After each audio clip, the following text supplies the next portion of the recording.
मथुरा में याद होगा, दो भाई जो हैं उन्होंने मंदिर में जाकर नमाज पढ़ दी, तो एक बड़ा वर्ग खड़ा हो गया कि क्या हो गया, मंदिर के अंदर नमाज पढ़ दी है तो ये तो सेक्युलर भारत है। और मैदान जिसका कोई कैरेक्टर नहीं होता, मंदिर का तो कैरेक्टर है धार्मिक, मैदान का तो कोई धार्मिक कैरेक्टर नहीं है, वहां गणेश उत्सव मन जाएगा तो उसका कैरेक्टर चेंज हो जाएगा। घास जो है वो इस्लामिक घास ना रहकर हिंदू घास हो जाएगी, पत्थर जो है वहां पर वो इस्लामिक पत्थर ना रहकर हिंदू पत्थर हो जाएगा क्या?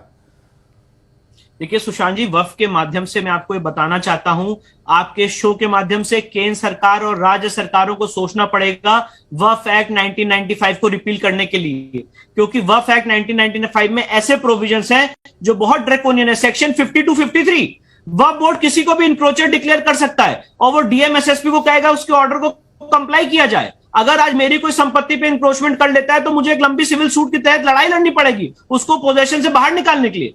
पर यहां पे वक्फ बोर्ड के लिए ऐसा सिस्टम नहीं है। अगर वक्फ बोर्ड को लग गया कि आपने उसकी संपत्ति पे आके बैठ गए हैं तो वो इमीडिएटली डीएम एसएसपी को ऑर्डर इशू कर सकता है under section 52, 53 of the Waqf act 1995, आपको निकालने का आदेश पारित कर सकता है और DM SSP has to comply with that order. इसके बाद हमारे हिंदू देवी देवताओं के लिए कोर्ट में जाने के लिए लिमिटेशन है, मियाद है कि आप एक समय सीमा के अंदर आ सकते हैं। वक्फ बोर्ड के लिए सेक्शन 108 में कोई मियाद ही नहीं है, आप कभी भी कोर्ट में आ सकते हैं। ये कौन सा कानून है? सेक्शन 89 में अगर आप वक्फ बोर्ड के खिलाफ कोई केस फाइल करना चाहते हैं तो आपको नोटिस देनी पड़ेगी, जस्ट लाइक पैरेलल गवर्नमेंट जो सीपीसी के सेक्शन 80 में व्यवस्था है।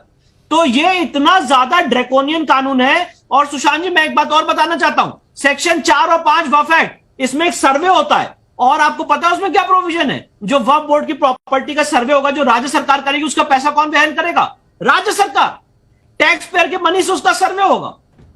नहीं तो विष्णु भाई, मैं जब ये केस चल रहा था ज्ञानवापी वाला और 1991 का वर्शिप एक्ट बार बार चर्चा में आ रहा था, तो कई लोग ये पूछ रहे थे और चर्चा भी हो रही थी कि सो कॉल्ड सेक्युलरिज्म के नाम पर ये 1991 का वर्शिप एक्ट जैसी चीज कैसे बनाई जा सकती है? ये तो सेक्युलर है ही नहीं मूलभूत तौर पर।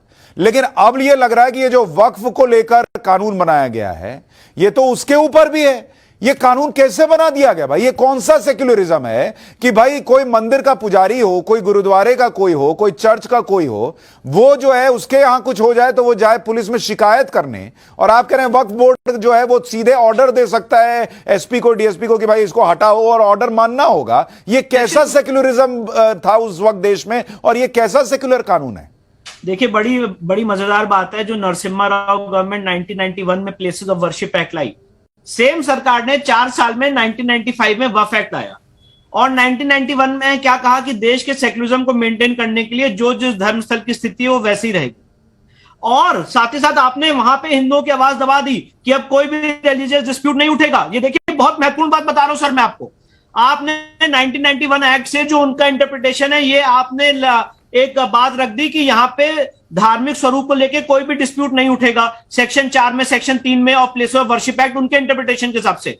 और वहां पे देखिए उसी समय वक्फ एक्ट 1995 लाके सेक्शन 40 में आपने उनको ये पावर दे दी कि वो किसी भी संपत्ति को वक्फ संपत्ति घोषित कर सकते हैं। तो ये सेम सरकार इस 4 साल के अंतराल में कितना बड़ा डिफरेंस है, और ये डिफरेंस हमें जानने में समझने में इतने साल लग गए। और मुझे लगता है आज इस देश को जागना चाहिए। वक्फ बोर्ड को इतनी जो आपने वाइड पावर्स दी हैं, वो पावर्स अपने आप में लीगल है। और एक बात और बताना चाहता हूं सुशांत जी, कभी इस पर चर्चा करिएगा जब आपके पास समय हो।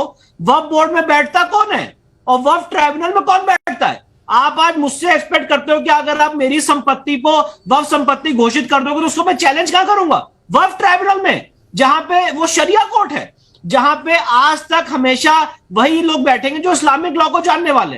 तो आपने इस देश में एक पैरेलल कोर्ट बना दी है। और ज्ञान व्यापी के केस में, मथुरा के केस में वक्फ बोर्ड यही आर्ग्यू कर रहा है कि सिविल कोर्ट में केस चलेगा ही नहीं, ये तो वक्फ संपत्ति आप जाके इसको शरिया कोर्ट में लड़ी। तो ये जो आपने सिविल कोर्ट की पावर्स ले ली, पहली बात तो हमारा ये, मैं सिर्फ उनका इंटरप्रिटेशन बता रहा हूं कि आपने ऐसा लॉ बनाया ही क्यों है जो एक ऐसी समस्या क्रिएट कर रहा है। वक्फ ट्राइब्यूनल, वक्फ बोर्ड, सेक्शन 40, सेक्शन 52, 53 इंक्रोचमेंट का प्रोविजन, पब्लिक सर्वेंट का प्रोविजन सेक्शन 101 में, सेक्शन 108 में लिमिटेशन का प्रोविजन, ये सेक्शन 89 में नोटिस देने का प्रोविजन, ये तो आपने एक पैरेलल गवर्नमेंट क्रिएट कर दी है। और क्या मैं आपके चैनल के माध्यम से पूछना चाहता हूं, क्या ऐसी कोई व्यवस्था कोई मुझे इस देश का लीगल ल्यूमिनरी बताए?